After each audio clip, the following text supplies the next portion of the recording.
It all started from the people, not from the doctors or scientists. For example, in 1994, US had to come with a special act on health, Dietary Supplement Health Education Act, only to allow people to use herbal medicines.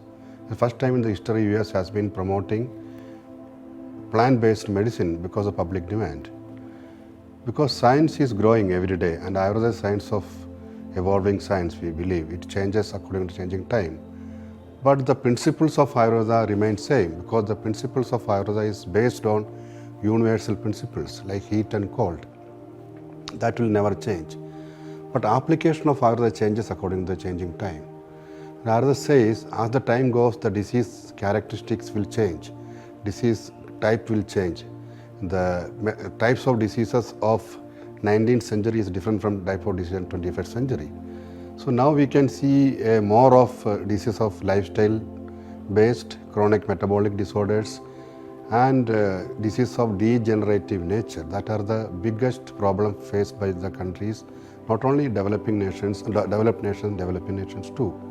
So I see a very big opportunity for scientists to come together to help the humanity. And Ayurveda is a science based on holistic principles, which looks human being as a part of the larger cosmos. We say the microcosm and the macrocosm, the external units are same, and the physician is a conveyor belt between the two. So this is a science of Ayurveda with a science of reductionistic approach of modern biomedicine.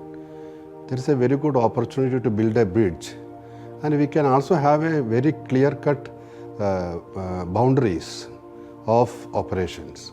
For example, Ayurveda is excellent in conditions which I mentioned, chronic metabolic disorders like early stages of cirrhosis. If I come to know a fatty liver in the stage 1, I can prevent it going to second and third stages of liver hepatomegaly or cirrhosis.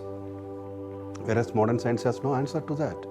I can improve microcirculation by giving certain kind of treatment called panchakarma by improving the circulation. Modern science has no scope, no idea about that. But come to acute conditions, come to surgical condition, I hats off to modern science. It has got excellent protocols for that.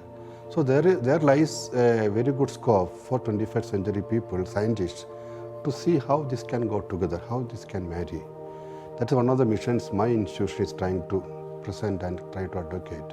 So I believe, as a person practicing Ayurveda for last 30 years, fully involved with the science of Ayurveda, Ayurveda science has to grow further. What we see today is only 1% of Ayurveda. 99% of Ayurveda is still lying to be explored in the millions of textbooks of Ayurveda. So there's a big scope of research and application of Ayurveda to the present day need.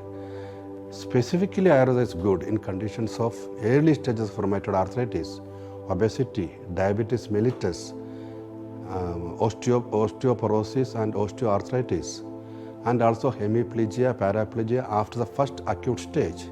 You see, there is nothing to be done in modern science after 3 days of stroke. There is no stroke management after that. If that patient comes to us, Ayurveda, we can bring back to them to almost normal if you use the protocol of Ayurveda. And chronic skin diseases, there is excellent remedy in Ayurveda which can bring back to the normal conditions. So there are many areas which Ayurveda can do, and some conditions where microorganism based diseases modern science can do.